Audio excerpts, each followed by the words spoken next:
see, it was 11 o'clock. My bad.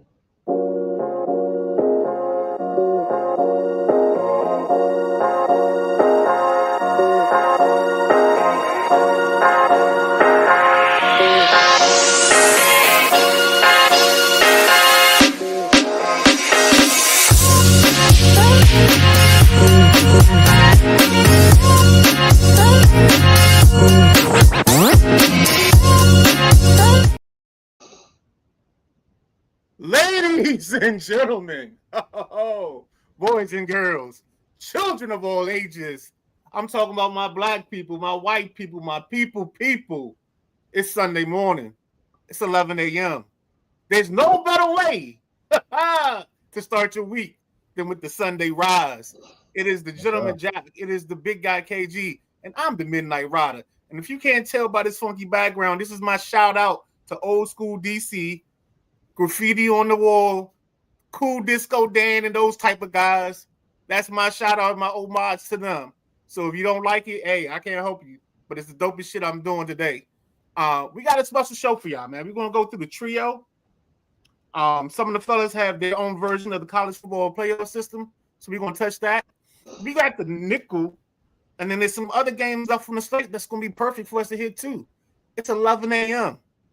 It's Sunday morning.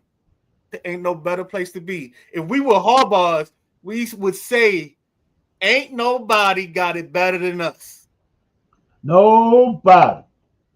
Woo! So with that being said, that. I'm going to turn this over to the show's host because I don't want to talk no more for right now. You're going to hear enough of this voice all throughout the show. And with that being said, big guy KG, take it away. Take it away. Take it away. What's going on, everybody? Welcome to the Sunday Rise, presented to you by the Sideline Junkies Podcast Network. As you can see up in the top right-hand corner, you see those call letters. Get used to them. So, first and foremost, how's everybody doing? Good, man. I appreciate you understanding the message behind that. I appreciate that. Oh yes, I know. I'm hip. Let me say this before we get started. Any show you hear on this network, we had the Gridiron yesterday.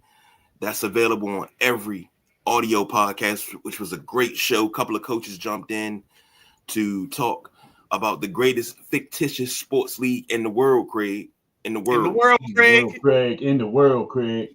So that was a great show. That's available in its audio form on Odyssey, Spotify, Apple Podcasts, iHeartRadio, Stitcher Podcasts, Podbean, everything you can name, it's available. So anytime you listen to a show here on the Sideline Junkies Podcast Network, the next day it will be available in its audio form, just in case you can't watch it. You can also listen to it. Put that earbud in and listen to us. So, we gotta do our ritual for the week. I mean, it was sad and it was time for it to come to an end. But I gotta say, rest in peace to the curls. The curls are gone, baby. We had to cut them all down. The nappy dugout gone. Why didn't you holler at me? I came over there and met you up for lunch, bro. I didn't even go over there. I just went to the room where I did what your wife said. She was like, "Why he pay somebody to cut his hair?" I was like, "You know what? I heard her all Thursday and Friday. I was just like, I'm just going to Zoom it and let it go, let it be." So, yeah, that's what's up. Don't pin that shit on me, man. Coach Mark is checking and starting off my week right with the Sunday Rise. Yes, indeed. Yes, indeed. Your wife made a suggestion. I just followed up on it. I didn't notice your hair was getting that bushy. Mine, I got a big old fro, boy. This one here, woo. The curls were coming out of the hat, so I knew it was time. That's my sign. See, my shit's higher than it usually is, boy. That's a little mini J5. Ain't that how they fix them jumps? Yeah, you damn right. Little Afro sheen. Yes, sir. Little TCB. Welcome to the Sideline Junkies Hair Talk, brought to you by nobody. Nobody. We silly this morning. Jack went on a field trip yesterday. So Jack, hit me up. Tell me what happened on that said field trip. Dude, I tell you, KG, all of y'all would have enjoyed this event yesterday. Had some inside help. You know, the gentleman Jack knows got his resources. So I had some inside help. I'm not going to say who he was or what organization he was with. I'm just going to say class of 81. Blade, class of 81. Thanks for looking out, bro. Got me in with a press badge. I'm on the field. I'm in the press box. I'm up everywhere. I'm anywhere I wanted to go. Here you go. Bam. Press badge. What's up? They got me a state championship shirt. Some AD from I think he was from Fort Hill. I don't know. An AD from some high school bought me this. I was looking at it, and he was like, Jack. And I met him on the field probably an hour ago. He says, let me get this for you. Slaps the lady $40. And I'm like, dude, that. So I guess I made an impression on them cats. There were some great games played yesterday. Patuxent High School down there in Lusby, Maryland. They played Fort Hill. Fort Hill had them 28-7 at half. Coach Crumps went into the locker room, made some adjustments, probably chewed into some ass, and Patuxent came out and laid the law down. Scored real quick. Boom, boom, boom. Next thing you know, they win this game 35-28. Do not allow Fort Hill to score another point. What an amazing comeback by that Calvert County squad.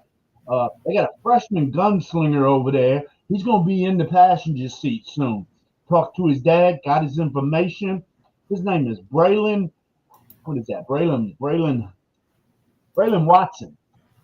And that boy can throw the ball. I couldn't believe he was 15. 15 winning state championship. And that was an amazing game. Then you had the Battle of Calvert County between Huntingtown and Northern. Gabriel Copeland and Josh Walker. Josh Walker scored an 82-yard touchdown right in front of me. I was in the back end zone, so he was on the 18-yard line. And he went up the middle. I thought he fumbled. Next thing you know, he breaks left sideline. He gone.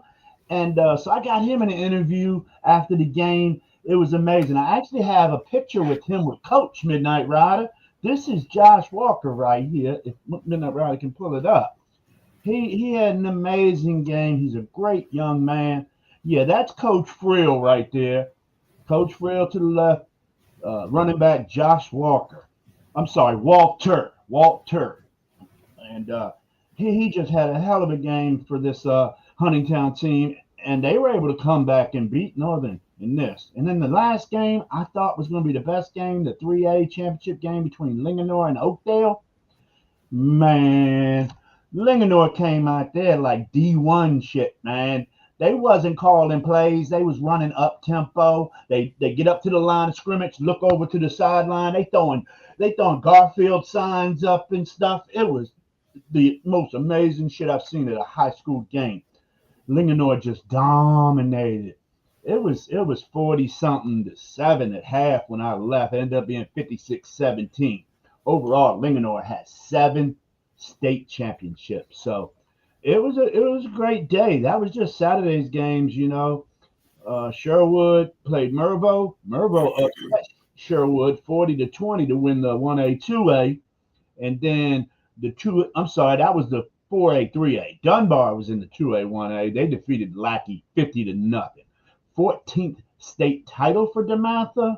Kyrell Lynch balled out, and Kylan Holmes balled out for Dunbar. It was just I watched that game on TV. Dunbar was the same way, man. It just looked like D1 cats all over the field. Linebackers, offensive linemen, 300 pounds, safeties, cornerbacks, wide receivers. I've seen so many dynamic catches and defensive plays. You got to get out to watch state high school football at its finest whenever it's championship week, because there was some talent out there yesterday, fellas. I had a great time. Hold on, you missed one. What Quince was that? Orchard. Oh, yes, I did. Thank you. Quince Orchard, they ended up holding off Wise. Wise, the Prince George's County team. Quince Orchard, I believe, how Montgomery County. They won the 2A state title. They beat Weiss 26-21. It's Quince Orchard's third title in 4 years. They really have been dominant. Quarterback Will Drakeford for Quince Orchard.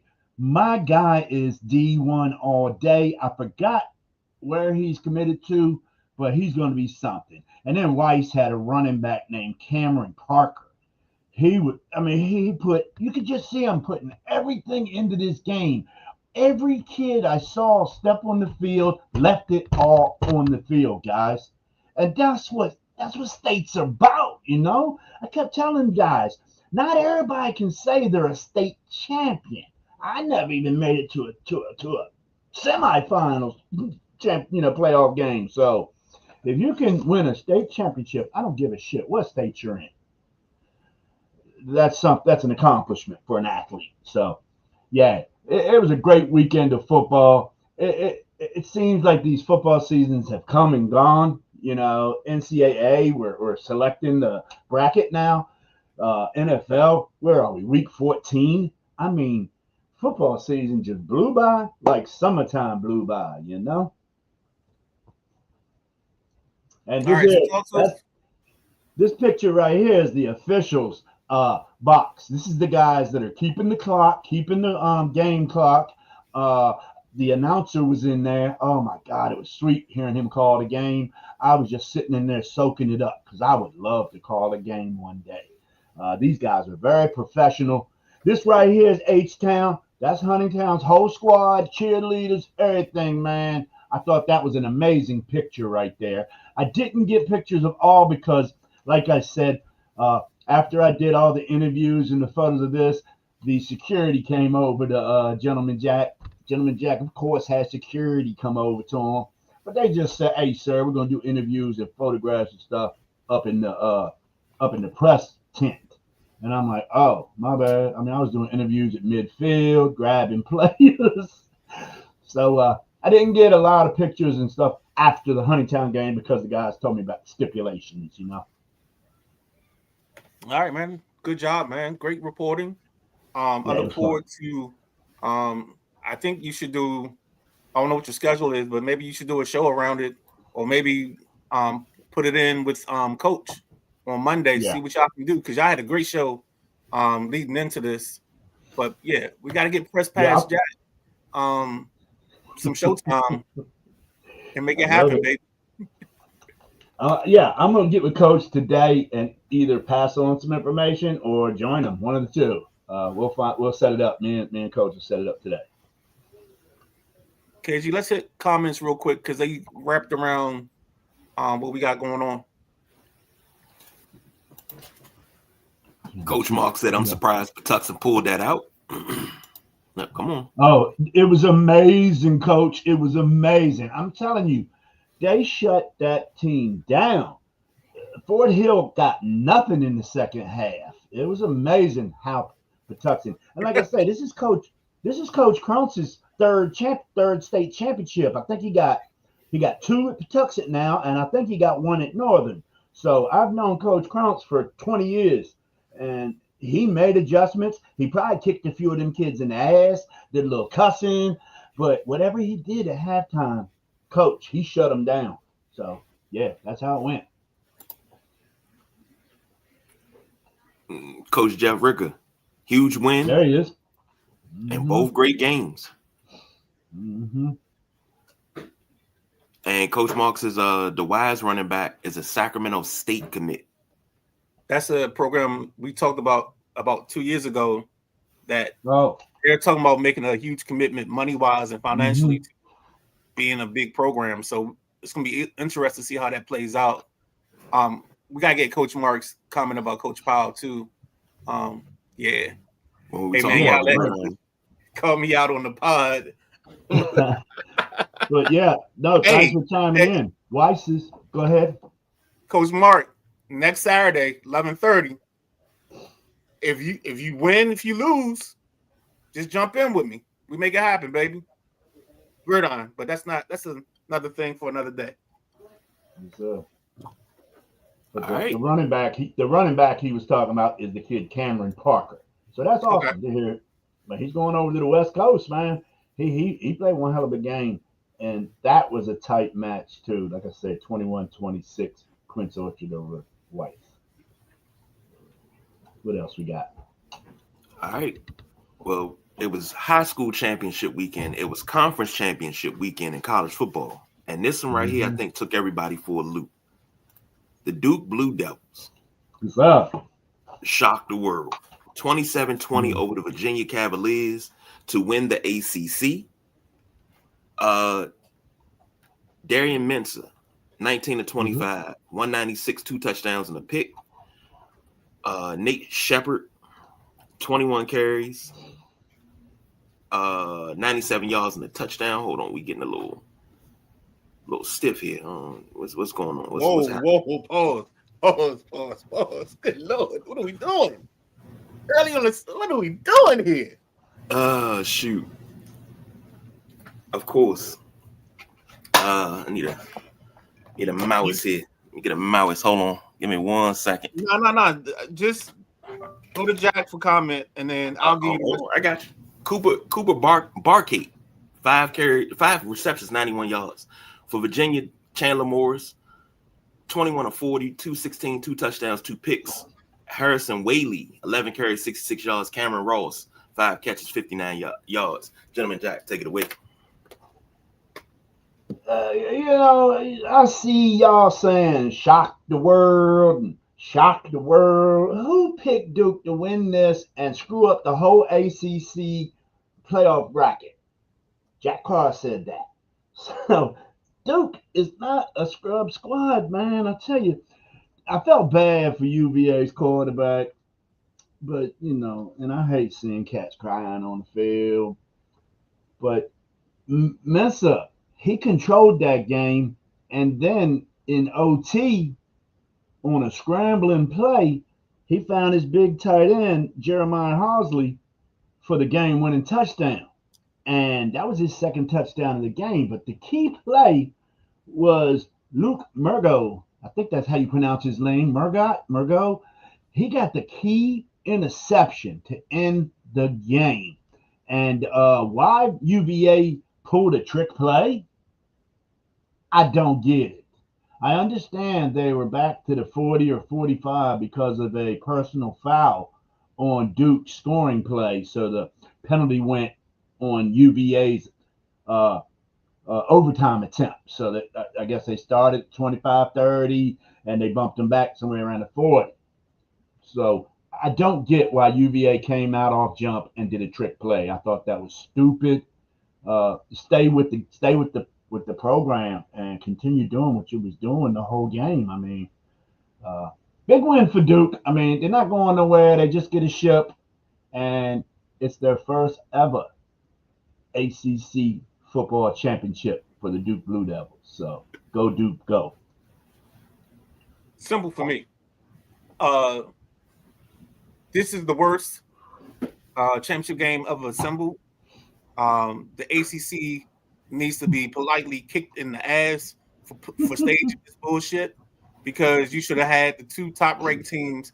The only thing worse than this is if you ever watched Friday Night Lights and you saw them with the coin toss to decide who the teams were in the tiebreaker. That's the only thing worse that they could have done is flip a coin to decide the tiebreaker. It makes no sense in the world. We played this thing on the field. We played this ball game in front of people. This is a game of the masses, and for ACC to have a situation where they're definitely not getting the team in the tournament, so they can kiss that baby goodbye. And the fact that Duke wins the ACC should damage the way that Miami's hopes of getting into the tournament. Go ahead, KG, take it away. I'm at a loss. Why would you say that that's the worst thing to do? If you have a 3-way tie, there's no way 3 teams can play each other when you got a 3-way tie. So you got to go to a truck stop in the middle of nowhere, and you got to flip a coin. This is 2025, not 1990, whatever year that movie was made. So The movie was made in 2004. The book was written in 1989. The season was the 88 season. But I digress. You can't break a three-way tie on the field. We should be better than this. That's all I'm gonna say. Yeah, and every time we try to be better than this, you know what happens? This. No, this shouldn't happen. Because in the Sun Belt Conference, you know what the rule says? The two highest ranked teams play for the conference championship. So that way we can at least give ourselves a chance to be in the tournament. You know what it says in Conference USA? It says the two highest ranked teams play in the conference championship game. You know what it says in the ACC? I don't know. It's like, hey, it's Elmo Shrug. Elmo Shrug. That's what's in the ACC tiebreaker handbook. There you go, KG. Back to you. All right. Maddie said he's going to get 0 teams now. It's great. Makes no sense. Makes no sense. None. But I told you it was going to happen. I told you it was going to happen like that. This one right here was the shock for me. The Texas Tech Red Raiders beat the BYU Cougars 34-7. I thought BYU was going to put up a better showing than this, but they did not. Bear Brockmeyer, 16 of 27, 115 and 2 picks. LJ Martin, 19 carries, 76 yards and a touchdown. And Parker Kingston, 4 catches, 44 yards, all for BYU. For Texas Tech, Baron Morton, 20 of 33, 215 and 2 touchdowns. Jacoby Williams, 15 carries, 80 yards. Reggie Virgil, 8 catches, 86 yards. Gentleman Jack, take it away. That's it. Texas Tech shut down Bachmeier. Shut him down. Like I say, what did you say? I think it was 115 yards passing. But the key stat on Bachmeier, he had -2 yards rushing. That cat's always good for 40, 60 yards rushing. -2, I think, on 9 carries for Bachmeier. He just got shut down. That Texas Tech defense swarms too goddamn much for this BYU kind of offense or whatever it is they got with a linebacker, fullback playing quarterback. So I knew this game wasn't going to be close. It did not surprise me at all, KG. But I will give LJ Martin over at BYU some dap. My boy, he tried. He had a solid game. But when you got Morton behind center, man, he played a great game yesterday. And Jacoby Williams, the running back, between him and Morton, they controlled this game. Controlled it, fellas. Midnight Rider, how'd you see it? Man, I watched this game, and I told y'all last week that this wasn't going to be close because Texas Tech took them behind the woodshed 2 weeks earlier and made them understand what it is to be a big-time college program.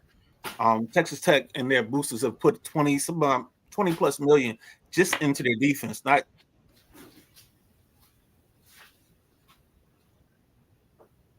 great interception on was a tip pass right around, I want to say like either the second quarter or early third quarter. And that interception set Texas Tech up to score. And that's when they just started blowing the game. They just started pulling away. They had I think BYU had 3 turnovers on their next 3 drives after that, or 2 turnovers on the next 2 drives after that 1 turnover. And the game just got out of hand. And it's a problem when you can't run the ball and your quarterback isn't good enough. Is a problem when you trying to go into a game, you trying to be big time, but the problem is your quarterback ain't a big time quarterback. Blake Brockenmeyer is a good QB. The problem is he can't do enough on the outside in the passing game to make you better. And that's the problem I said from the moment in the beginning when we talked about this a couple of weeks ago. Texas Tech is too dominant of a defensive team for them to be for BYU and that offense and that structure to make way and make hay. Go ahead, Jack. I'm sorry. Yeah, Bachmeier is not the recruited, sought-after quarterback for this team. I think he got bumped into it through injury and process of elimination. Kind of like when Maryland lost 3 or 4 quarterbacks in the season and had their linebacker, number 44 quarterback, and I can't remember his name. So, yeah, I think Bachmeier is going to make the league as a running back or a slot receiver. All right. All right, KG. What you got? Maddie brings up a good point. This is good for Notre Dame unless committee moves teams that didn't play. BYU was the only team that could go in and Notre Dame out if they won. Mm-hmm. Yeah. Well, we'll have something later on. We'll have the Midnight Rider bracket pop up a little bit later before we get out of college football. So go ahead, KG. Another good game. Georgia beats Alabama 28-7. Gunnar Stockton, 20 of 26, 156, 3 touchdowns.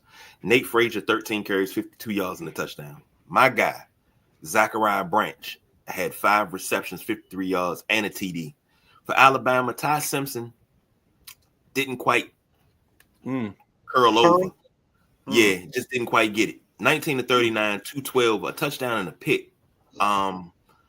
Daniel Hill had 4 carries for 11 yards. Cannot win a ball game if your running back only has 11 yards. Say it again.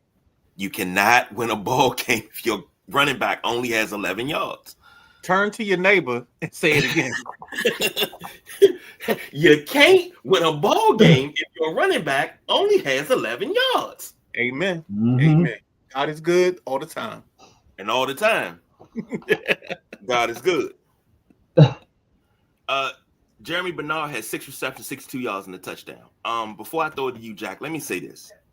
Ty Simpson was, and probably still is, a Heisman candidate for next week. Do you guys think that this hurts his Heisman chances? Jack, take it away.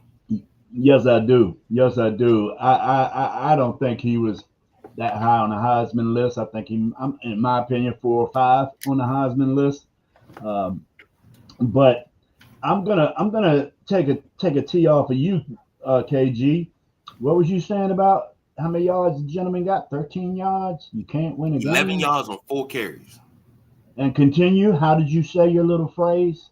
You cannot win a ball game if your running back only has 11 yards. Okay, let me add to that.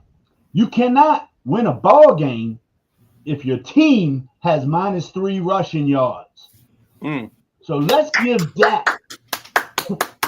Let's give that to Georgia defense right there, bro.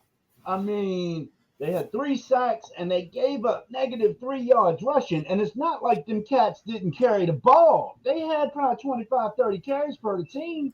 So that defense was swarming Norman. So that's all I got to say about this. UGA defense, good job. Midnight Rider. So here's the question. 28-7. Is that enough to make the committee not put Alabama in their top 12?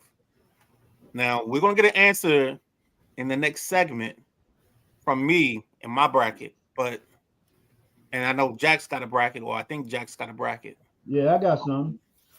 So we'll see how that plays out. But with that being said, Alabama did not show up today.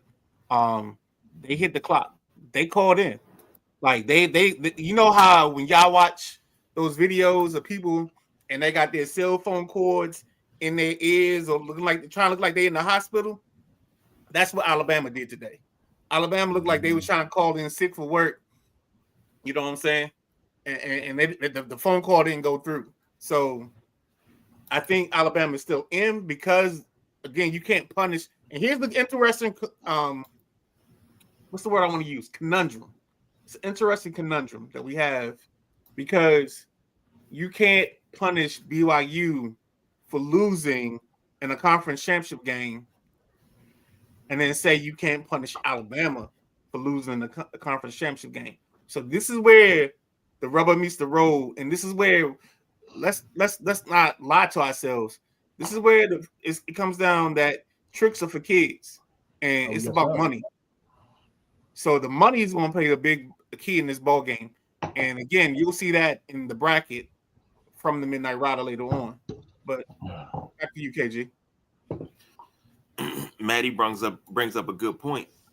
Again, he said Alabama should be out with 3 losses, but we know the committee won't do that. SEC, baby.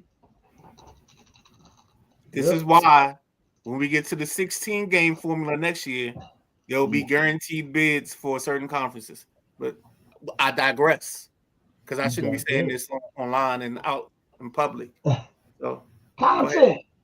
Well, you know that they steal from the Sideline Junkies Podcast Network. So that's all I'm gonna say. Last but not least, this right here was the late game. Everybody thought this was gonna be a damn barn burner, and this was a good old KG shootout. Instead of shooting with cannons and things like that, you shooting with little Saturday night specials. Indiana 13, Ohio State 10. He only do it right. Emma. Fernando Mendoza, 15 to 23, 222 yards, a touchdown and a pick.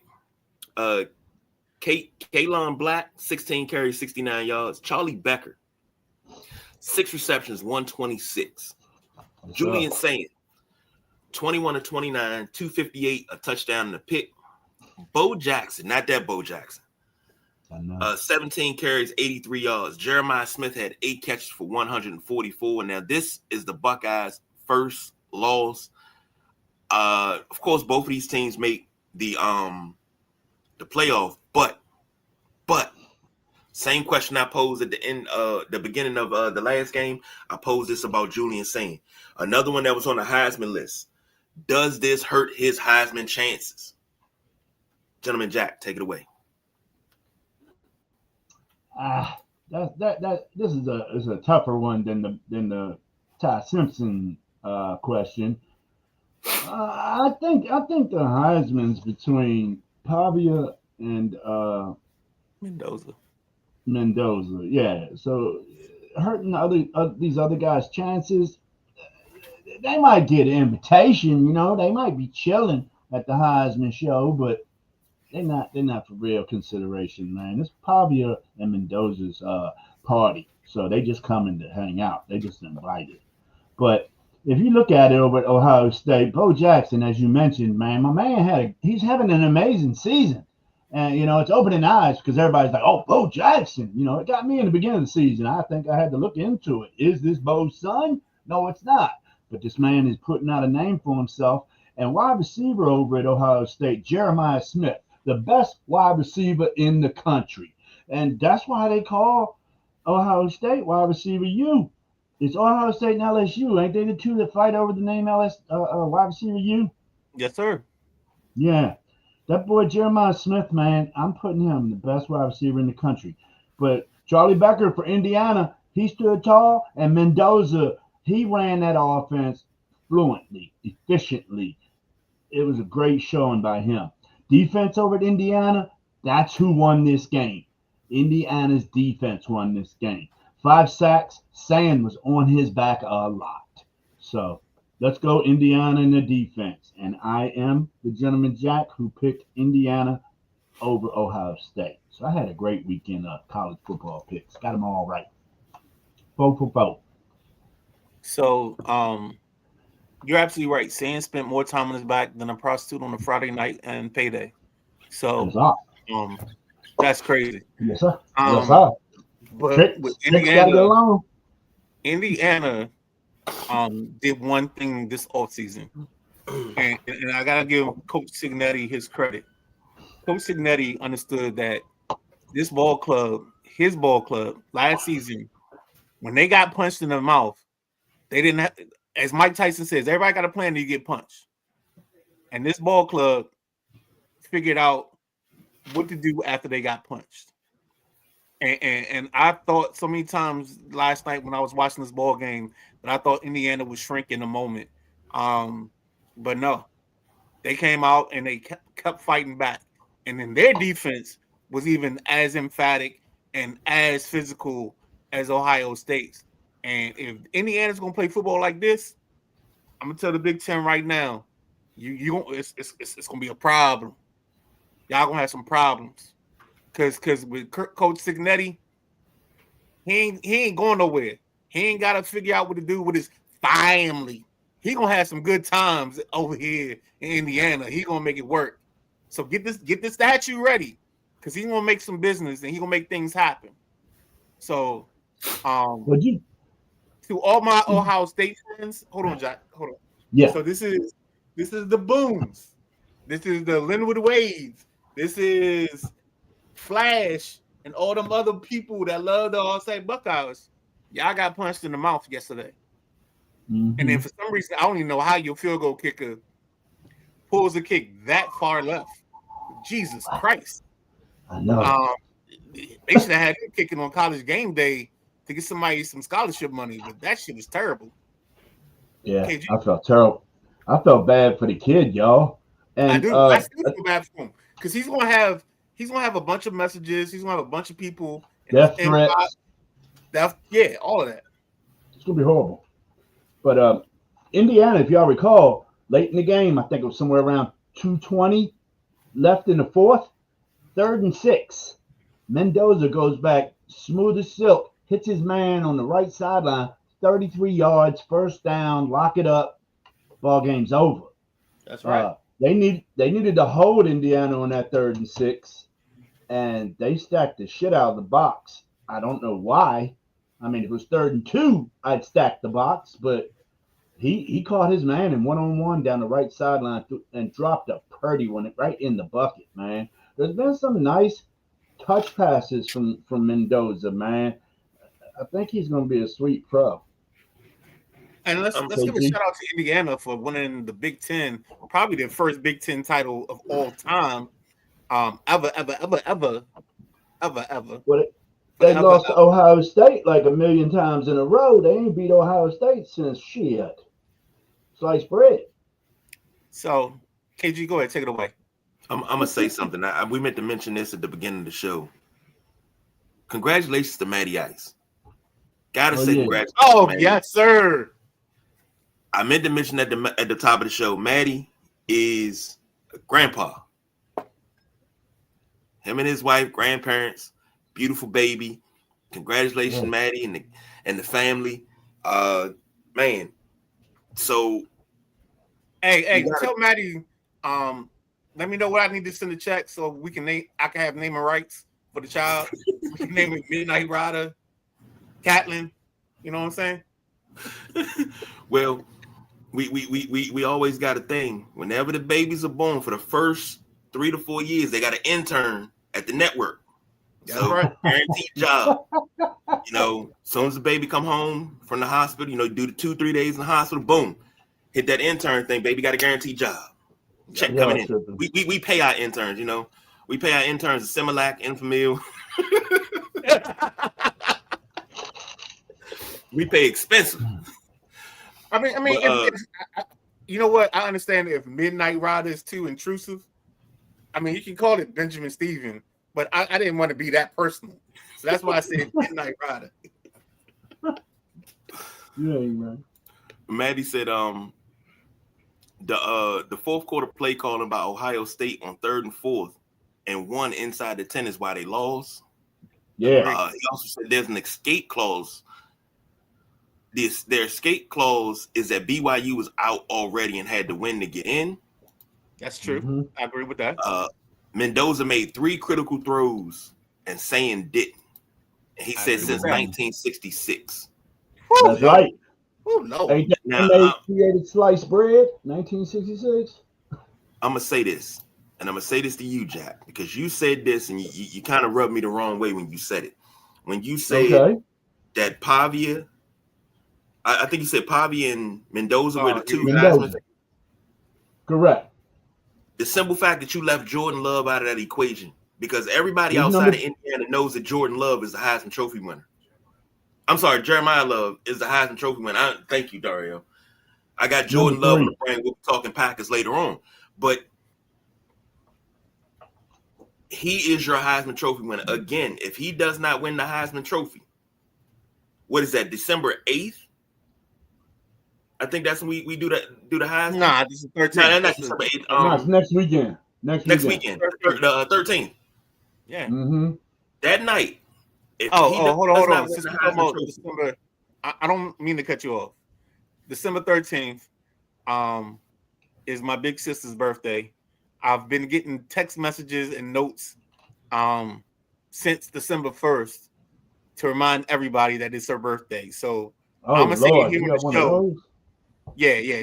She celebrates her birthday the whole month. Whole month. A whole month. So big love to my big sis. She's always there when I need her.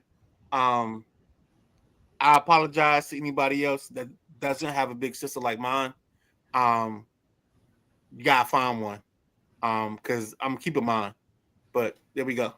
Go ahead, KG. I'm sorry. Right. I got you. I don't even know where I was going, sir. No, you talking about Jeremiah Love and the Heisman, and Oh, he should be a Heisman Trophy candidate, and he should be. he does not win next Saturday night. He does not win next Saturday night. The few, the proud, the many will assemble, and we ride at dawn Sunday morning. Again, like I said before, make sure you get the pillowcases cut out right. Mm-hmm. Go ahead, Jack. I got one more thing. I didn't want us to get out of college football without me mentioning this. Our guy Ethan Goff, University of Maryland long snapper. Yes. The decision on the Warfare Award, in which he is nominated for, the Warfare Award is about players on and off the field, the best people on and off the field, what they do in community service and working with the kids and the schools, and it's just fundraising. He's got 7 foundations. That decision is going to be made today at the college playoff selection show at noon. I'm not saying the announcement's going to be at noon, but it's going to be during that college playoff selection show. So let's all hope Ethan can bring this award home to Maryland. It would be really, really a big deal. So hats off to Ethan. All right. Well, we got one more thing in college football, and that is the 12. Mm-hmm. The 12 teams that get in. Yes, sir. Amongst us, there are 12. There are guys that have only been followed by 12. I don't know if is it in the overlays? Yes, it's in the overlays. So this is the Midnight Rider 12 as we see it from a Midnight Rider standpoint. KG, if you can take the ticker out so we can get the bottom part of the bracket. You got it. So I have Indiana as my 1 seed. I got Georgia as my 2. I have Ohio State as the 3. Because I feel like the bracket doesn't want another Indiana Ohio State game until the finals, right? And then we got Texas Tech as the 4. And I know Texas Tech was impressive in what they did, but I think they got to stay 4 because I think Ohio State has to be a 3. Then I got Oregon, Ole Miss, Texas A&M, Oklahoma, Notre Dame, Alabama. Hold on. It's on the screen, dog. I can't read that little ass shit. All right, so I have Oregon, Ole Miss. I have Oregon at 5. Okay, Oregon at 5. Oregon, Ole Miss. Who's next? Hold on. I'll do it this way for you. I have Oregon at 5, JMU at 12. So the winner of Oregon JMU plays Texas Tech, the 4 seed, right? At 6, I have Ole Miss because I think Ole Miss has been a good enough team, even without what's his name, Lane Kiffin. I think their play caller, Charlie Weiss Jr., will do enough to get them in the ball game. So Ole Miss plays Tulane. Tulane's my 11 seed. At number 10, I have Alabama because I think Alabama's the next best team. And they're the last best team for at-large bid. So I had Alabama playing Texas A&M as the 7th spot.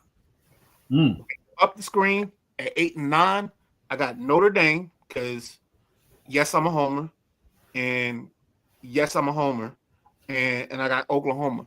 And I think that's going to be the best game of that weekend because that ball game gets played at Oklahoma, and you got the Boomer Scooter coming out. You got the Irish coming across the field with the gold helmets and the white jerseys. It's going to be a bomb burner because Oklahoma wears their reds at home. So this is going to be a bomb burner. It's going to be special. I think Texas A&M and Alabama kind of settles the score because I think both Marcel Reed and Ty Simpson are good quarterbacks, but I think they're just afraid below because they're good, they're not great. So I would love to see that ball game.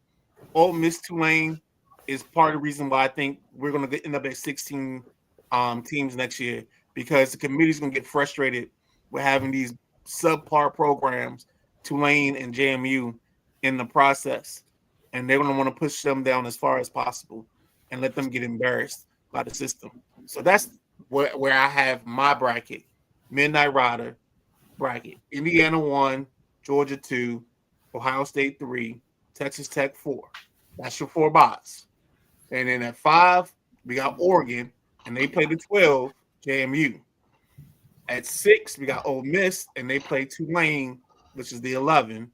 At 7, we got Texas A&M. They play Alabama, which is the 10. And then 8 and 9 is Oklahoma and Notre Dame. So that is your college football breakdown brought to you by the Midnight Rider and everything that is the Midnight Rider. There's also a soda sponsor. No. It's a liquor sponsor called Cisco that sponsors this segment, and it's brought to you by Cisco. So there you go. Who did you have at number 12, Midnight Rider? I got JMU at 12. And I got I didn't see it. 11. Yeah, I'm with you. I'm with you on that. Let me go through mine. I got Indiana at number 1. I got Georgia number 2, Ohio State number 3, and Texas Tech number 4. That's the 4 buys I got. I'm gonna do mine. Say again. We in lockstep. I'm gonna twist it up a little bit. I think. All right, let's go. I'm gonna do mine per matchups, not just in numerical order. So at the number 9, at the seed 9 and seed 8, I got Alabama at 9, going against Oklahoma at 8. Okay. And Tulane at 12, playing Oregon at 5. I think that's going to be ugly. Because like I say, Tulane and JMU, I mean, they're beating teams like Ryder and shit. And I can't remember who did JMU play in the championship, Midnight Rider? I don't remember, but I know what you mean. If Oklahoma played that team, they would have hung 70 on them. Right. So I think these teams should get a shot, but goddamn, it's like I think they're going to get humiliated.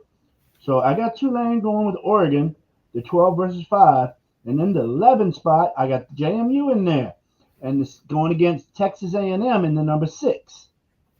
At number 10, I am going to put Notre Dame in this here little party, this little tournament. Notre Dame makes it in my book.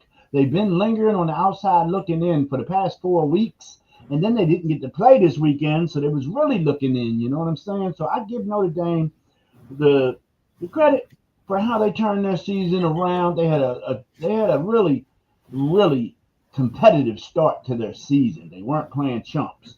So I will have Notre Dame matching up against number 7, Ole Miss, coachless Ole Miss. So we'll see how right the Midnight Rider or I are this afternoon, 12 o'clock. The show will be on live. There you go. And we'll stop and jump in with the update once the bracket is released.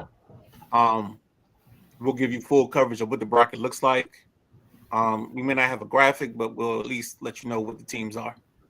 KJ, I'm sorry.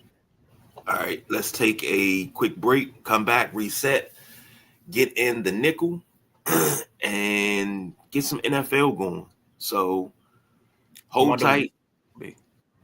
Stay tuned.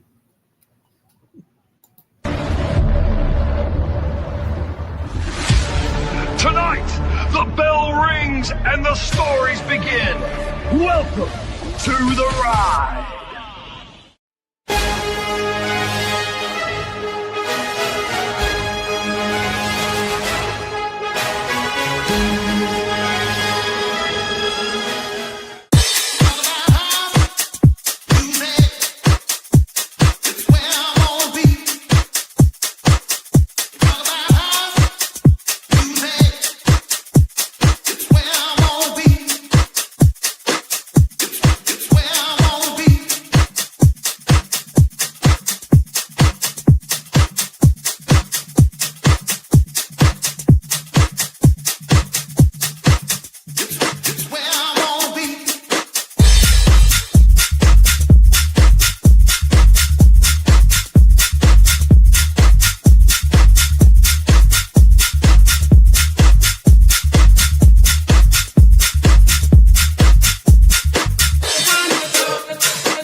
Oh my gosh, I'm so shocked that KG picked WrestleManiacs as the next commercial break. But with that being said, the WrestleManiacs appear for you Saturdays, 9 p.m.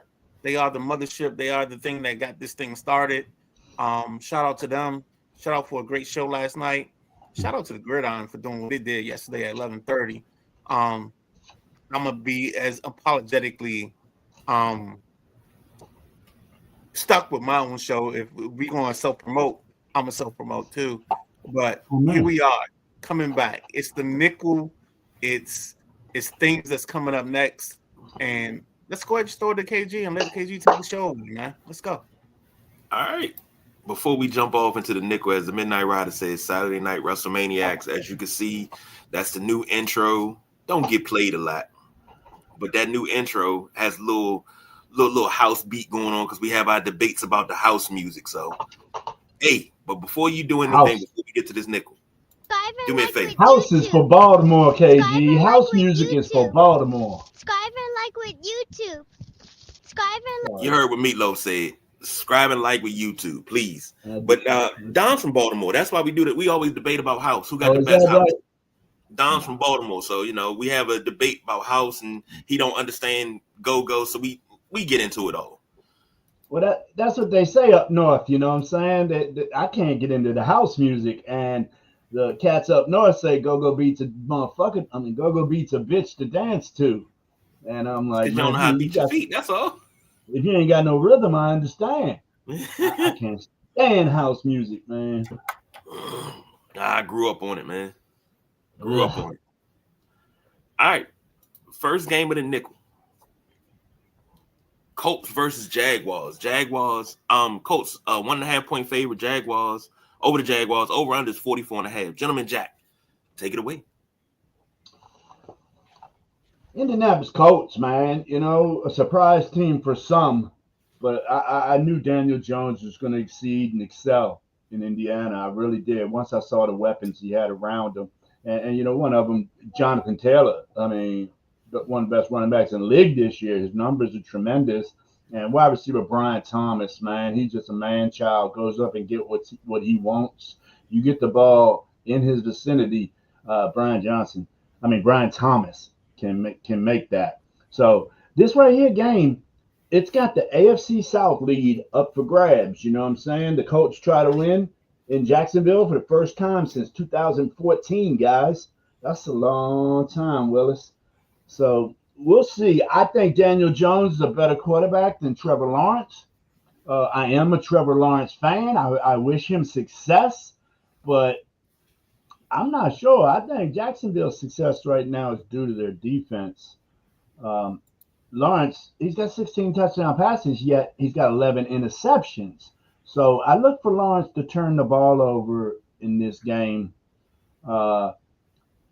unless they keep it on the ground and give it to Midnight Riders boy Travis Etienne, another Clemson graduate.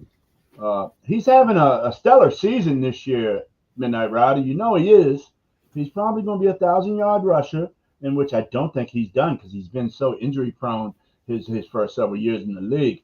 Alec Pierce and tight end Tyler Warren, possible rookie of the year, need to excel. If you think you're going to beat Indiana or Indianapolis, I pick the Colts, man. I think the Colts are going to win this one, and I think it's going to get an over today. I think the Colts are going to put 30 on the board, and I think the Jaguars can put 15 on the board. So I take the Colts in the over, fellas. What you got, man, Ron? Let's go, Colts. Let's go. I got the Colts outright. And let's go with the over, the 44.5. KG, take it away. I know you laughing. Which Colts team are you going to get is the question. Mm-hmm. Which Daniel Jones are you going to get? Are you going to get Daniel Jones that played absolutely wonderful a couple of weeks ago? Or are you going to get Danny Dimes from New York? That's the question. But either way, Jonathan Taylor got to touch the ball 20, 25 times. He has to touch the ball 20 to 25 times. If he does not touch the ball that much, the Colts don't win this game. But go ahead and give me the Colts in this one. But it's going to be close. It's going to be, I ain't going to say shootout, but it's going to be close. Give it to me 23-21 Colts. So you got the under. I got the under. He does. All right, all three of us on the Colts. Yep. Next up, you got a AFC North battle. This used to be one of the best games twice a season. This was on par with Giants, Eagles, Cowboys, Redskins, Kansas City Raiders. This was on point with that.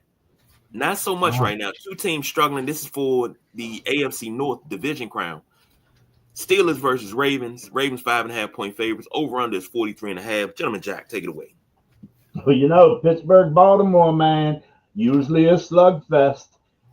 It's one of the greatest rivalries in football. It's not one of the longest rivalries by far, but it has been a great rivalry since day one. Pittsburgh, Baltimore, they've always been scrapping. And this right here, Lamar Jackson finally gets to face Aaron Rodgers. There's 6 MVPs between the two of them, and they've never faced each other before. I find that pretty incredible. You got to get a ball to Henry. Henry has to have a game for Baltimore today. Zay Flowers, he needs to do what Zay Flowers was doing early in the year and get back on track. I see Derrick Henry getting off today, and I don't see Aaron Rodgers is beat up. I don't even know if he's going to finish this game because I'm sure the Baltimore defense is going to put a licking on him. So I got Baltimore to jump out of the 6-6, and they're going to get a victory here to improve to 7-6 and keep their playoff hopes alive. So I got Baltimore and the under. It's going to be a defensive dogfight. Minarada. Yes, sir. With that being said, KG, I know you are a vivid and avid watcher of the show. What's the joint that used to come on HBO with the guy Stone or whatever his name was? He was the protector of the North. Is it Josh Stone, John Stone? Oh, you talking about Jon Snow? You talking about Game of Thrones? Yeah, Jon Snow. There we go. Huh. So about it. Like the Ravens have to be in this moment, Mr. Stone or Snow, or whatever his name is, and they have to protect the North. Because I think the Bengals are making a run, want to make a run, but they're the only thing that can stand between Mr. Snow and being the antagonist to take care of the North. So I have the Ravens winning this ball game. I think we're going to hit the under. I think this is an ugly ball game. So don't look for stats. Don't look for this to be pretty. This ain't gonna be what's our girl, the gymnast that Simone does the Biles. push-ups. Huh? Biles? Yeah. This ain't Simone Biles doing the floor rendition. This is gonna be ugly. This ain't gonna be nothing pretty like that. This ain't gonna be Dawn Staley. Not Dawn Staley. What's the other one? Dominique Dawes. Dominique Dawes. Dominique Dawes. This ain't gonna be Dominique Dawes doing the floor routine. It's gonna be ugly, bro. Like, get ready. So This ain't gonna be Midnight Rider. put your beer goggles on and get ready for this. All right, because this ain't pretty. So this is gonna be right up KG's alley. Throw out the pew pew. Pew pew pew. This is gonna be a 1916 type of ball game. Do not let Midnight Rider start announcing gymnasts talking about football, please. Now I'm gonna say something to you. I agree. I think it's gonna be an ugly game. I think it's gonna. I don't think it's gonna be 1916. I think it's gonna be uglier than that. I'm talking 10-9. Wow. That but I think Ravens win this one. They don't cover. Give me the under. But I don't know what it is about Pittsburgh's offense. They never show up. They don't have the dogs. DK Metcalf ain't doing it. And the only way that they win and they score more, and this Pittsburgh, only way Pittsburgh scores more than 17 a day, Terry Bradshaw, Lynn Swann, John Stallworth, Yancey Thigpen, Bam Morris, Barry Foster, Rocky Bly, and Franco Harris got to walk through the door. You got to have all of them in rotation for you to score more than 17 a day. That's the only way that's going to happen. And you got to bring back Ernie Mills. It's not happening. They're not walking through that door today. Ravens win this one 10-9. Ugly game. Ugly. Cold. But it's going to be hard hitting. Everybody going to see it as a defensive battle, but hard hitting. Yeah. Next up, this is another division game. NFC North. Bears versus Packers. Packers are 6.5-point favorites. Over under is 43.5, and that damn timer's on. This game right here is another rivalry game. It's another good one. Gentleman Jack, take it away. You got a legendary location, and you got a legendary rivalry. It's Bears Packers at Lambeau, baby, with the NFC North lead up for grabs. So, like I said, there's only one person that picked Chicago to be where they're at, but there's a lot of games left. They can get knocked down. Green Bay being at home, it's gonna be cold as ass there. I mean, you're probably gonna be looking single digits with some windshield today. I think they're gonna pound the rock with Josh Jacobs. They have to. Jacobs, is a bull. He's got 11 touchdowns this year. Romeo Doubs and Tucker Kraft, they've both been touchdown machines. Doubs has 8, Kraft has 6. They're reliable in the red zone. So I look to see the short passing game working well in the red zone. Green Bay pounding the rock.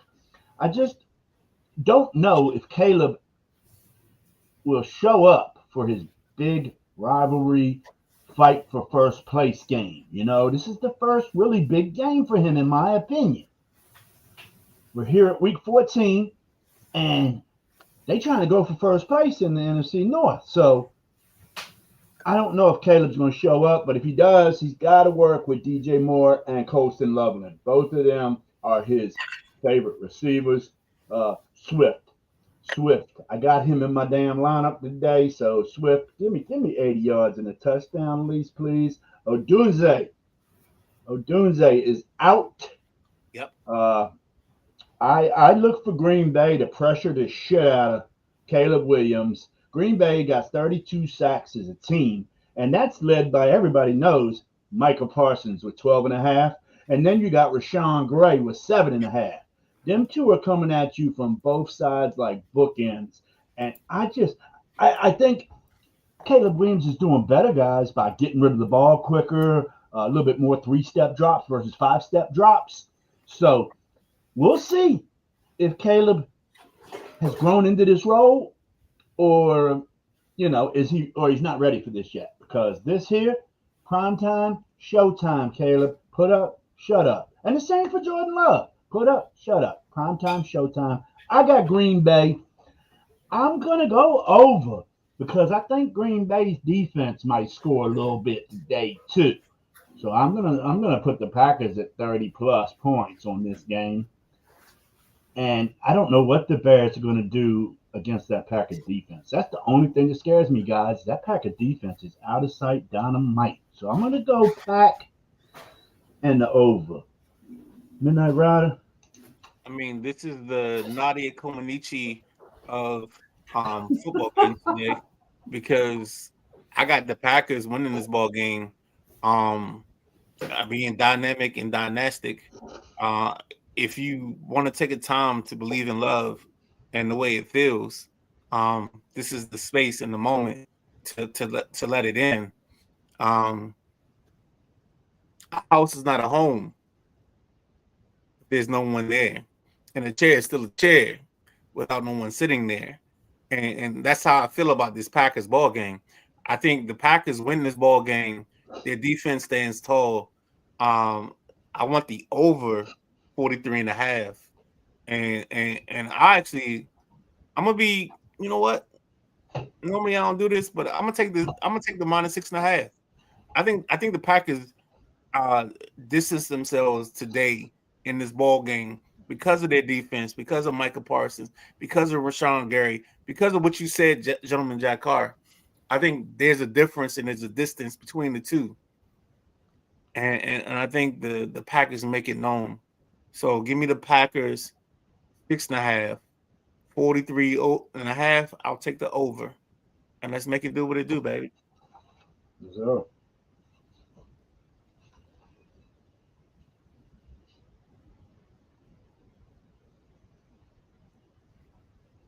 I don't know if KG's talking, but he says Lee Ice says this is mute monster.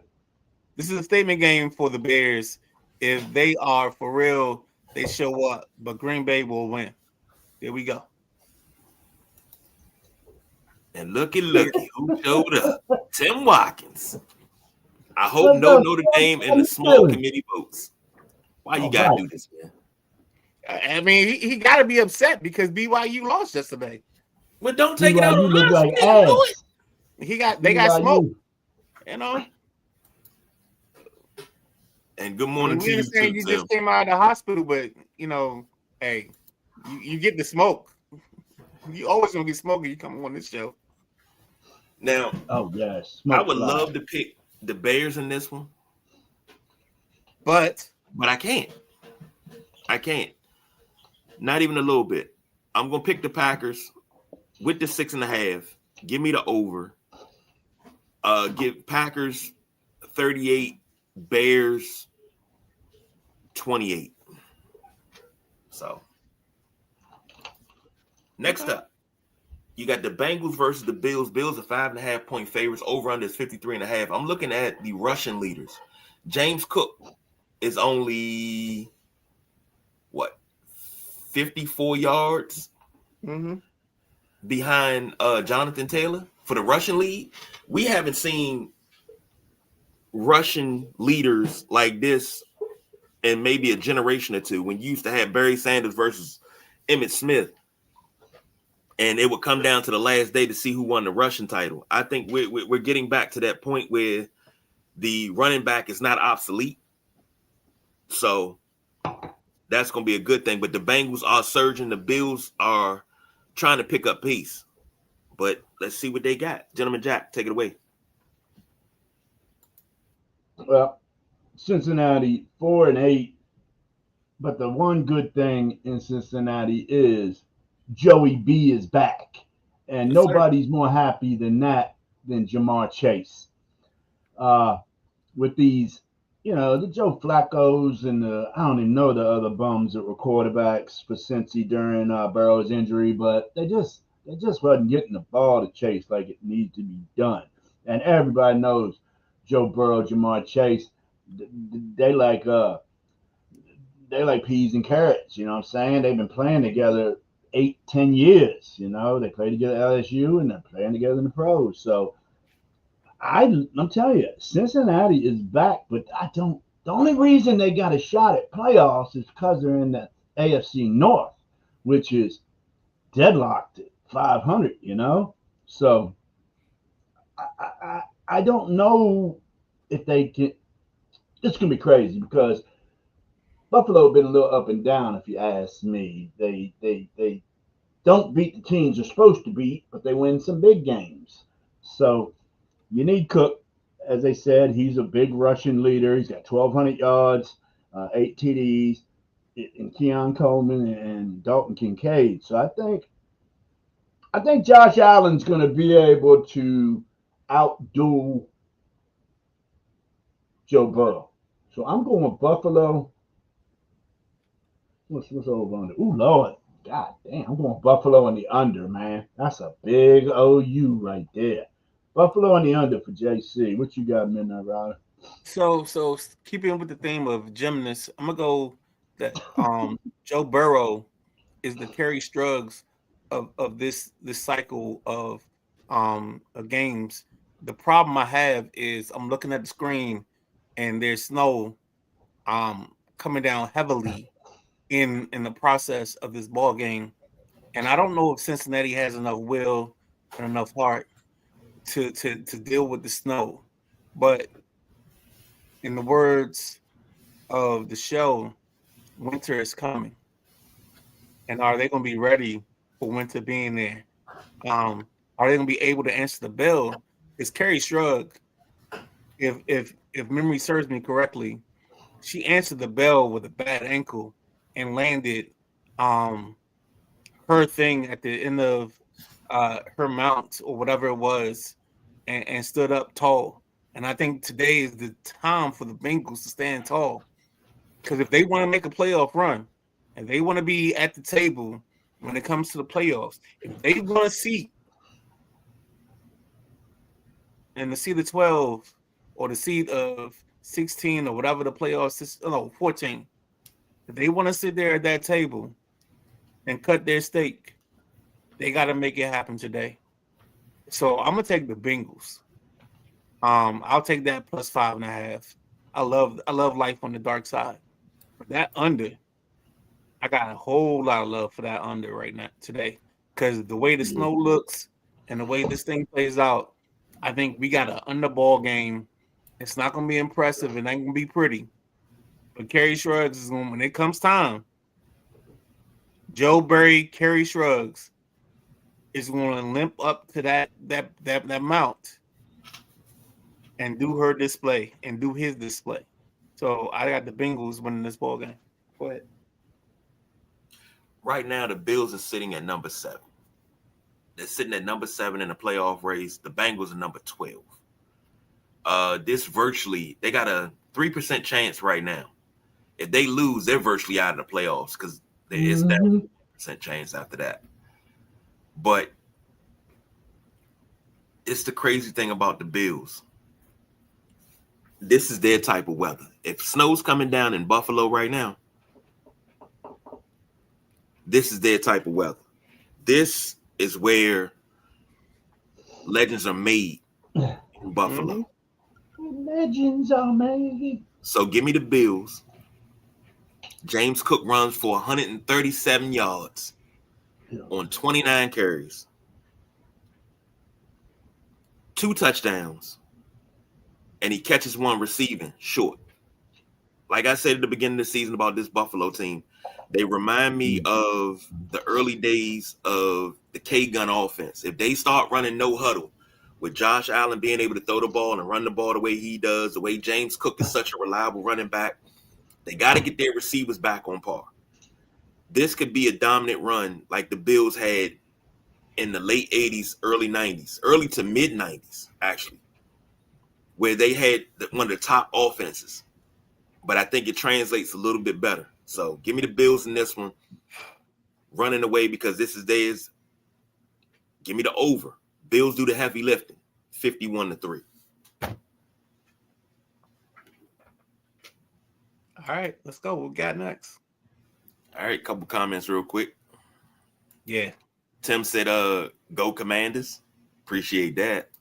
Nah, let's say go Tim because we, like I talked about it weeks ago, just his recovery program. So good to see you in here, bruh. Big bruh. Real good. How we go? Real good. He said it snows in July in cold ass Buffalo. That's why it's a great place. And they get real snow. They don't get none of that pitter patter. They get real snow, like somebody dumped just, and it's, you got to get people to come shovel you out type stuff.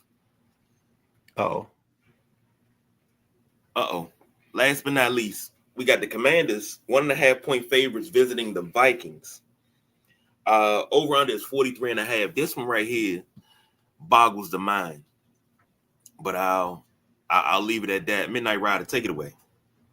Yo, I mean, if we're gonna stick with gymnasts, this is the Mary Lou Retton of ball games today. We gotta find a moment where we surprise everybody and we shock the world and we make things happen that everybody else didn't expect. And back in, what was it, 84, 88, whenever she stormed the world and took over, this is what this team has to do. This is the first time this team has been healthy. This is the first time this team has actually had everybody in their first 11 available to them and make things work. So I think I got the Commanders to win this ball game outright. I don't see what happened or see what is going to happen otherwise. I just think that when it comes to this ball game, I think their offense is going to be the best offense they ever had, and they're going to win this ball game. I think it's going to hit the over, but I got the Commanders to win this ball game for sure.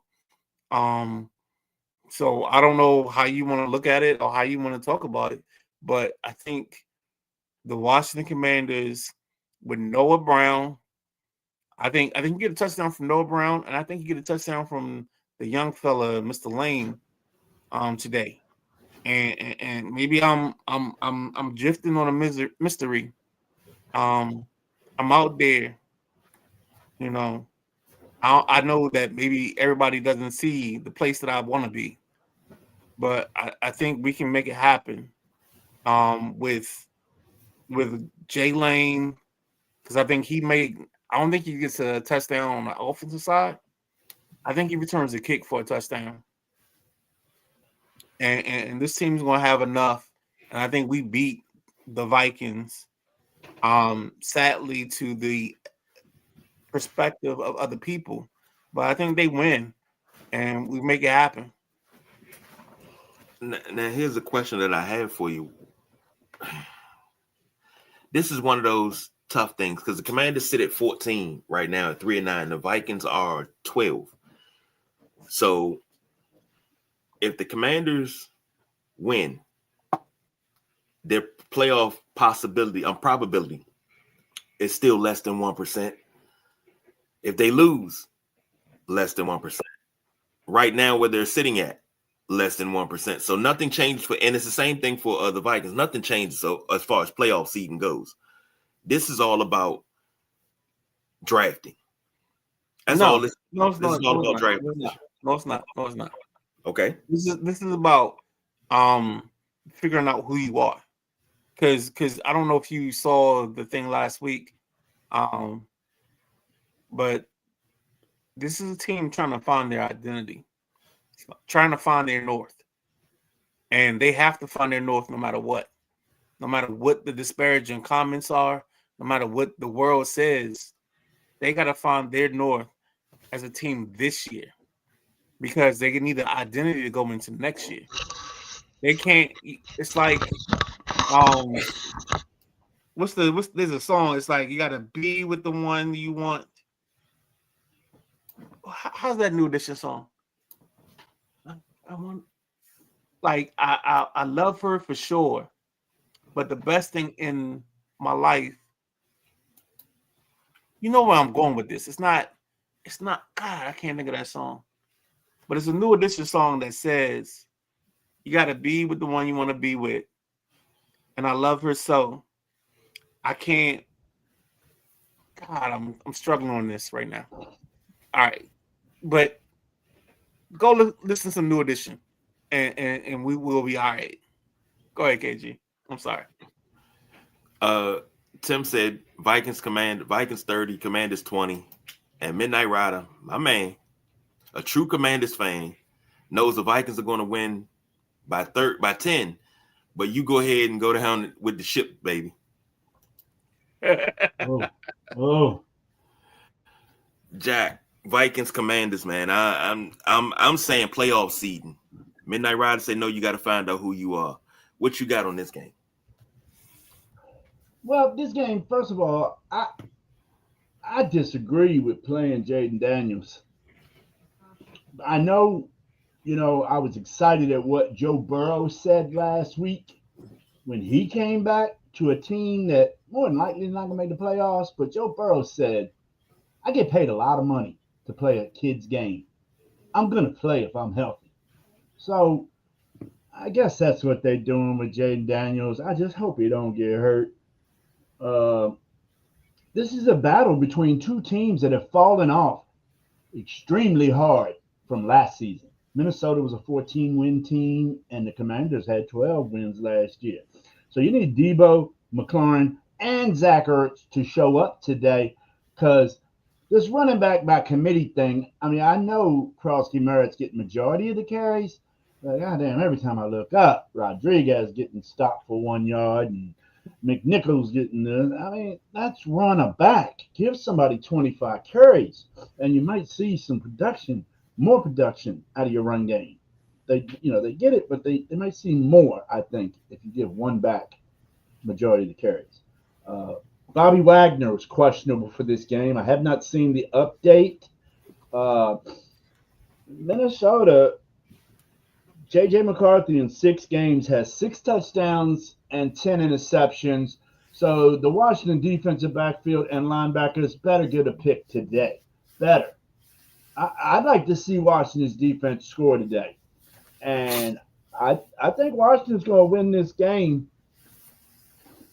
And as ugly as the defense is, they're going to have to win a high-scoring game, I think. So I'll take Washington in the over. Thank you very much. All right. What did you guys pick so I can get it in my book? I know KG picked Minnesota. No, I hadn't picked yet. Because you know why? Oh. You know why he picked Minnesota? Because Minnesota. Because they so good. No. The bit's dead, man. Once we lost all those games in a row with that, the bit's dead. They killed it. I might have to resurrect it next season, but it's dead right now. So what'd you have, Midnight Rider? What'd you predict? Actually, I think I took. I mean, it's sad that this is happening right now, but I think I took the Commanders at the over. I don't remember if I did that exactly. So they're due for a win, man. It's not if they do for a win. I think the ball club is finally healthy, and this is the team that we originally expected to have at the beginning. Yeah, I give you that, but I think to be honest, the Commanders win this game running away. It's not going to be close. I think defense really turns it on. If defense does not step up and take over this game against the Vikings, we got way more problems than what I thought, because this is a bad offensive Vikings team, and they can't get it right with their starter. They can't get it right with their backup. They can't get it right with their backup's backup. This is a bad offensive team. If we do not take advantage and beat this team with this stud of a defense that we have, we got to think about some things in the offseason. So, Tim said, who on the Washington defense is going to score? Darryl Green is not playing. All right, Boy, so hold on. Let's take a step back because I think ESPN has dropped their 12. So while we're doing this, let's get some time and figure out what the 12 is because I know that dropped at 12 let me see what p.m. I see. So if anybody can effort and get us the official moment where ESPN has dropped the playoff or whoever's dropped the playoff, that'd be great because we need to get that to everybody before we get off the air. And then that can lead into Matty Ice and the fellas tomorrow or the fellas and the ladies tomorrow. Mhm.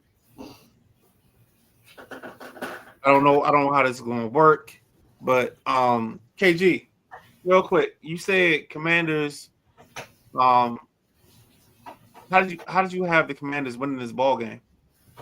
Defensively, they win this game running away. It's gonna be like 24-6.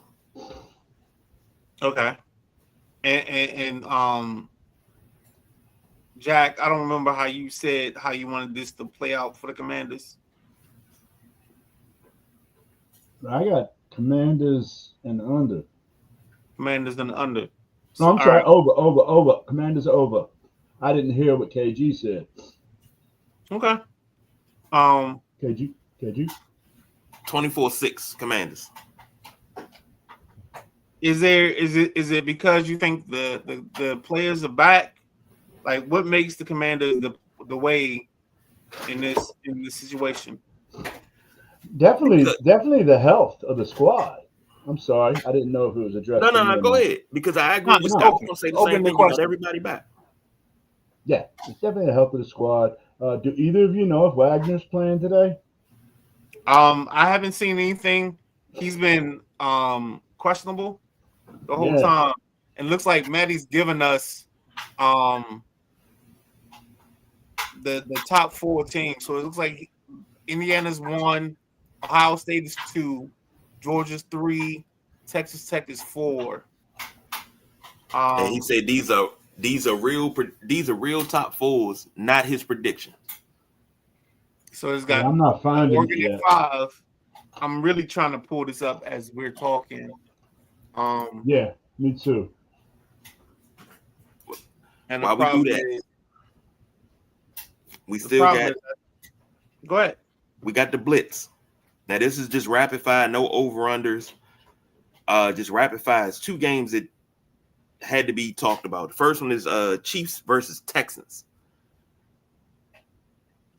Yeah, so with the Chiefs versus the Texans, the Texans defense is killing it at this point right in time, and I think they're going to be a factor. They're going to make it tough on the Kansas City Ball Club, and I know me specifically, I have this thing where I don't want the Chiefs out. I don't think the Chiefs are going to be out. They're going to find a way, and I think that at this point in time, if the Chiefs lose this, they're done. But I'm holding out hope. I know Jack has this in his back pocket as his nugget for the season, his way of saying that, I'm right.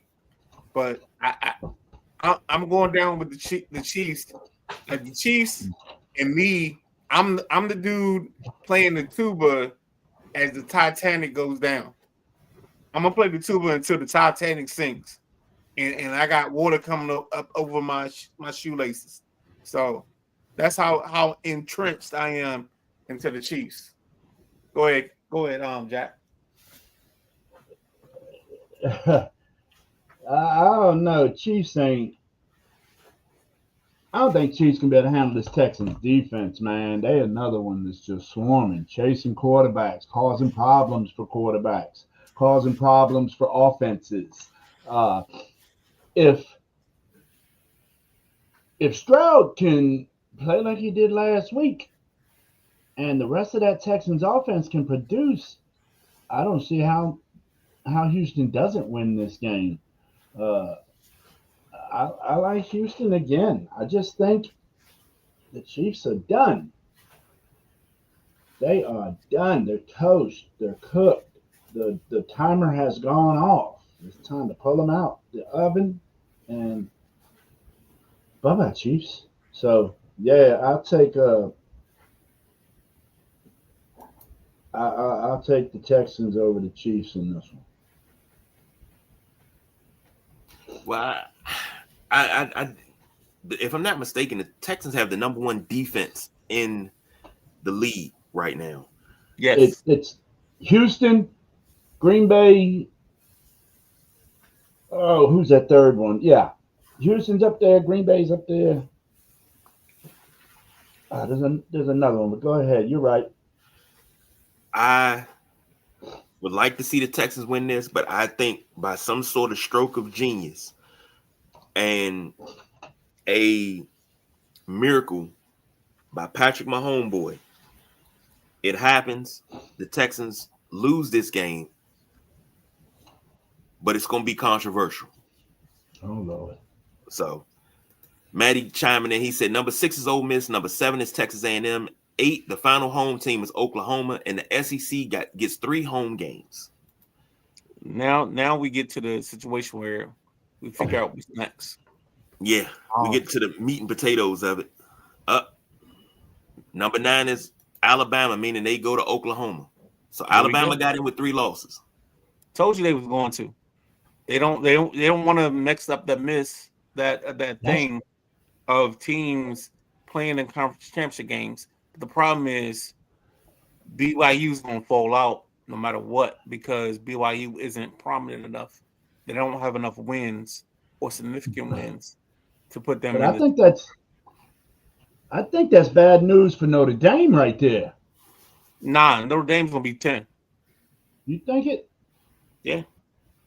The simple fact that Notre Dame is sitting that low after a 10-game win streak, they're sitting that low. It's not about that. It's about who you played. So the problem is, I think they have one of the better teams, and we're gonna figure it out because this is gonna be a coin toss between Miami and Notre Dame. Whoever's 10, the other one is out. Let me ask 11 and 12, we know. Let me ask. 11 is Tulane, 12 is JMU. Let me ask a question, and I'm being honest here. I'm not trying to be funny. I'm not trying to start no trouble. If that's the case, it depends on who you play. Basically what we're looking at is a updated, more sophisticated version of the BCS. 10 is Miami. Yep, 10 is Miami. So there we go. Wow. Wow. And Tim said probably before we do this from Alabama, no Notre Dame. No. Before we do this, let's since I like to do retrograde and go back in the past. I like for Florida State's 1993 national championship to be rescinded and sent to Notre Dame because they lost head-to-head to us. Now that head-to-head matters, let's be real about head-to-head. Say it again. You know, we talking 32 years of controversy. Like now we want to be conditional about head-to-head. Now Miami's got a good team. I'm not trying to throw any shade to them, but if the process is the process, like the problem is the process isn't consistent. So congratulations to Miami, and I hope they lose by 30 in their first game. I think this is where the flaws of this voting system lies. And I love that you brung up. And I'm not saying this because I'm a Notre Dame fan, because I said it last year when they left Florida State out. No. Florida State ain't had no quarterback. Is that right? But Florida State had who did they put in over Florida State last year? It was controversy with that, but I was saying it last year. This is the problem. But I love that you brung up 93. They gave Florida State the national championship in 93 because Bobby Bowden had never won one. So let's go ahead and give it to Bobby Bowden because he never. And I love Bobby Bowden. But don't take away from a great season. Kevin McDougal got his man that year. He was just a transitional guy. He got his man that year. And what did you do? You screwed us out of a national championship that should have been rightfully ours. I think we went to the Cotton Bowl and beat the hell out of we beat the brakes off somebody in a Cotton Bowl, but you didn't give us the national championship. Your failures as a son are my faults as a father. Oh That's all my I can goodness. I don't think I've ever been this upset around bowl time. I am pissed right now. I'm not. I understood it because the committee, like what you forget to realize is the committee positions itself for its failures to recognize what's going on. So when BYU got put in between Notre Dame at 10 and 11 and 12, that was their way of telling us that they were going to put Miami in. As long I don't know how you didn't see it, but yeah. I should have seen it, but here's what I'm thinking. We did what we had to do. We took care of business. We won convincingly. Nah. 10 straight games. Because now they get the thing of, it's the head-to-head. But it's not really the head-to-head because they're being lazy. Because the head-to-head, this dude played in August 25th or August 30th. Jesus. And you're going to judge my ball team on what happened in August? That's the difference maker? This kid's first start is August, and they play against Miami, and you want to judge us on that?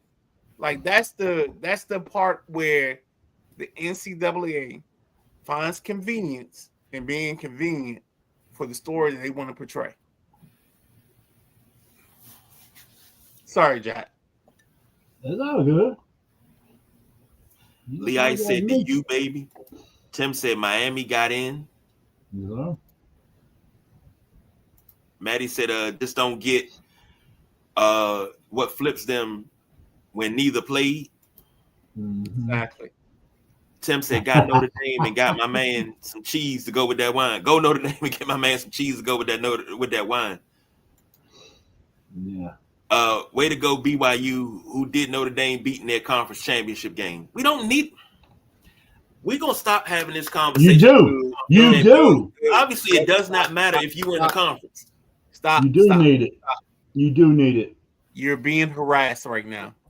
I understand that, but I mean, you don't need a better chance. All right. Yes, you do. Yo, let's get to what let's walk away from this. Okay. Maddie said Tulane's 11. They go to Ole Miss, and JMU is 12, and they go to Oregon. So they're gonna get taken out behind the woodshed right there. JMU. Hold on. If memory serves me correctly, the only thing that I got wrong was the Notre Dame game, right?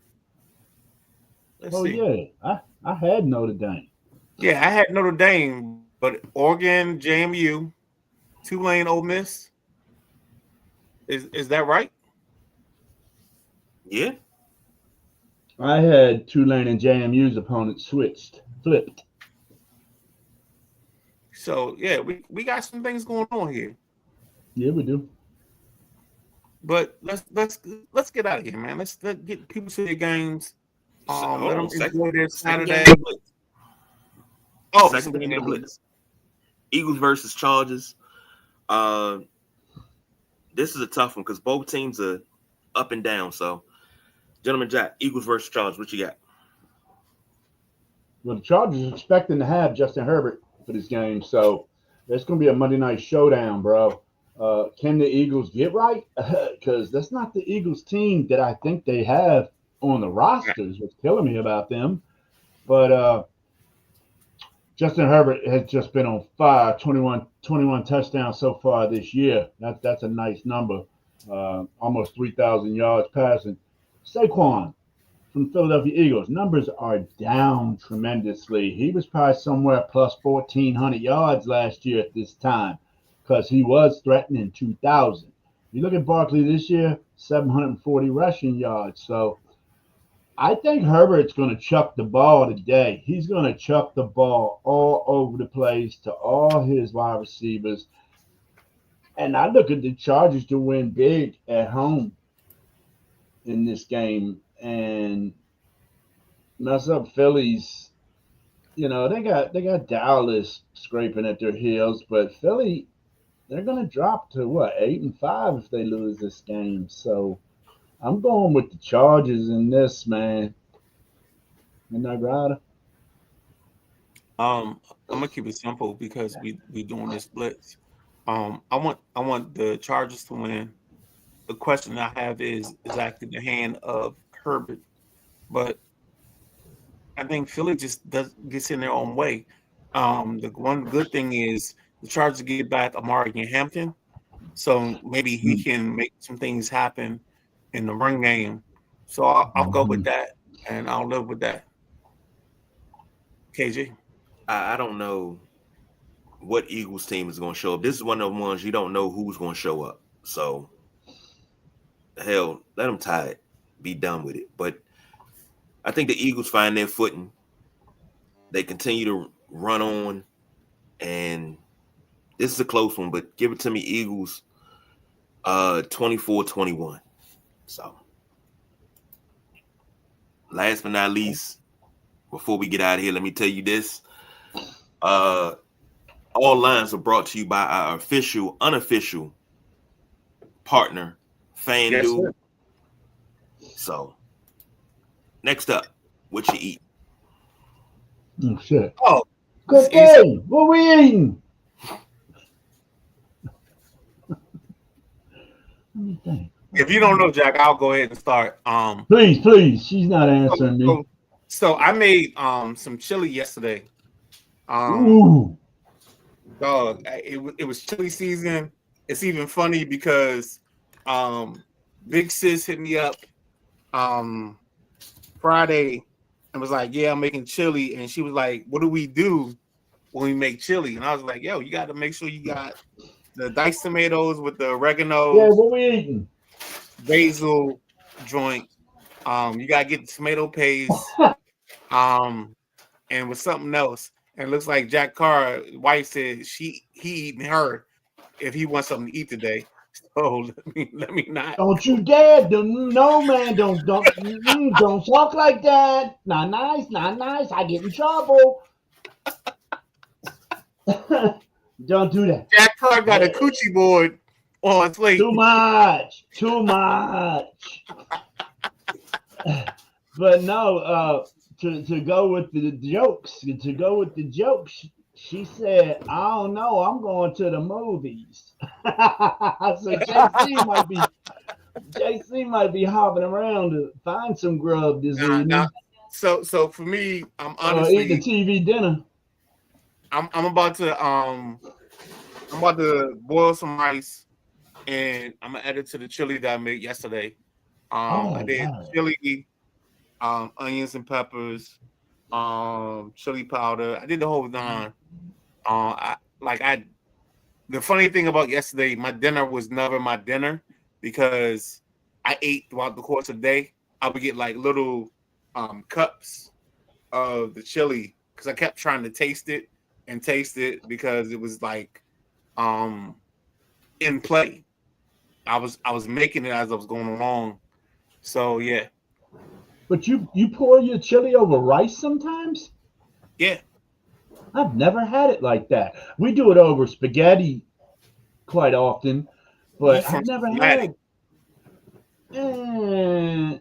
That's just a poor man's thing to stretch a meal, bruh. But I do rice. Never had and that. I'll do cheese. So I'll do shredded cheese, rice, and I'll put the chili over top of it. Wow. Yeah, I gotta try that. I've never had chili over rice. Yeah. And just white rice? Yep. I might go get me some chili from Big Bats.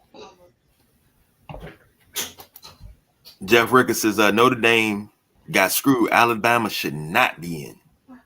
Yeah, Alabama has to be in because again, we talking about this is what Pastor Saban has been saying all the time.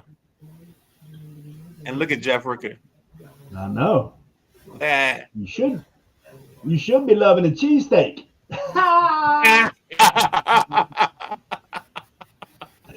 I'll get them over here soon. I'll get them over here after the holidays, Jeff. We'll go to Big Basket Cheesesteaks. Yeah. Dove chili over rice, baby. Yeah. I agree, Yeah, man. never had it. Never had Oh, it. that's my staple, man. You throw some Yeah, I rice. will eat it. Rice. The rice is the stickler, baby. Yeah, no, I And- love rice. Josh, from Highly Opinionated, said the committee did the right thing. I don't know about that, Josh. Look, I agree. I think Josh is just trolling. you know what? I might have to put something together later on. Might have to do me just like a beef snippet. Yo, But, that's why I realized I got the content joint in the segments. Yes, you do. Yes, I do. So hey, all right. So let's get out of here, man. Well, hold on. Can I tell what I'm eating? Yeah, I mean, what I'm saying, once we give you your thing, we get out of here. All right. Well, Oh first yeah, off, KG, you gotta tell old Lovey over there. My daughter done moved up in some bread. She made me some 3-cheese jalapeno bread. Mm. My daughter getting good at that shit. that's good shit right there. Yeah, I didn't think I'd like it, but it tastes good with some chili. I could have told you if you like it spicy. Yeah, you like it spicy, like some cheese. That's where yeah, it's as at. long as it ain't Yo, burning my face Oh, off. hey, hold on. I forgot. I didn't get no leftovers from Thanksgiving. Yeah. Why? Let me go get some shit. You got to bring Tupperware, bro. Nah. They know. If I take their Tupperware, it's going home with me and it ain't coming back. Ain't coming That's back. what I mean. You got to Yeah, bring me it. too. You got to bring it. Mm-mm. That's what my mom started doing. She got tired of me not bringing her Tupperware back. So on my way to my mom's, I would always stop at the Walgreens and go in there and get a little Yep. 4-piece Get it like Tupperware a joker. 4. Yep. Yes, indeed. Yes, indeed. And the first year I brought my own Tupperware, Mom packed that Tupperware, boy. So, yeah. Nah, they wasn't getting no leftovers at my house. I told them, you can have some green bean casserole. Leave that turkey alone. That's turkey sandwiches. Go ahead, KG. I'm sorry. I'm supposed to. I was thinking. I was like, I got a tomato in there. I said my snack is going to be a tomato sandwich. But when it's time to eat, I have tuna salad. And my wife, she took a whole chicken, spatchcocked it, then cut it into fours. If you ain't spatchcocking your chicken, you ain't doing it right. You gotta spatchcock it. I want to do that one day since I learned it from you guys, and then I seen it on a cooking show. You cut the spine out and flatten that joke out. Mm-hmm. I want to do that one day. I got to do So that. what I want to do next is I want to spatchcock my chicken and throw it on the grill. Choke your chickens with opposite heat. So I want the heat on one side and the spatchcock chicken on the other side. And I want to put the butter and all the good shit, seasoning wise, underneath. Don't move the butter. Now she took that, she cut it into, she cut the wings off, cut the breast, cut the leg, cut the thigh. Then she took and she made she put it in marinated it in a buttermilk brine. Yeah. Yes, and then she took and she took some lefties chicken flour. And she added some flour to it. She seasoned it up right way. Then she made some what is it called? A wet what, Lovey? A wet batter. What? A wet. She took wet batter, rolled it in the batter, put it in the pan, and then she deep fried it in a cast iron Dutch oven. Wow. When I tell you the skin, the skin sales. Oh gosh, give me them glasses off that table right there, please.